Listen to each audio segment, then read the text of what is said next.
and you can now call me Ted Blom Unplugged, because now I can talk about what I know and that I've been carrying in my heart secretly for the last 3 years. And that is that there's been a deliberate effort and strategy and capture of Eskom to drive it into the ground. De Ruyter acknowledged last night on Judge Dennis Davis' show that he thinks that Eskom's coal plants are not fixable and that Eskom must roll out renewables as soon as possible. Now, I was tipped off about this so-called secret strategy by some very senior ex-executives of Eskom. And I've been carrying this, and in fact, the unions are aware of this as well, because this was done in a union executive meeting where I was consulting.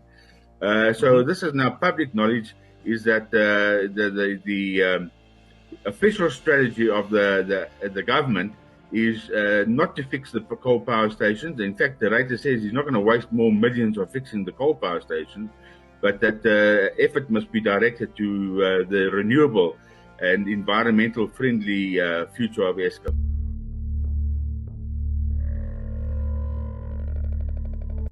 Today, as part of this commitment, the United States, together with the UK, France, Germany, and the EU, is announcing a new partnership with South Africa to help transform their economy to a clean energy economy more quickly. Right now, South Africa is the largest emitter in Africa, due in large part to the heavy reliance on coal for power. By closing South Africa's coal plants ahead of schedule and investing in clean power alternatives for the people of South Africa, and supporting an equitable, inclusive transition in South Africa's coal sector, we're following through on the pledge the G7 partners made in Cornwall to accelerate the transition away from coal in developing countries.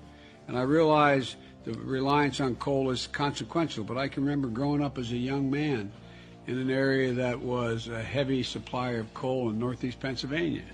And I watched what happened when it collapsed and how the impact on the community. And that's why we have to take care of the people who are impacted on and provide alternatives for them as well.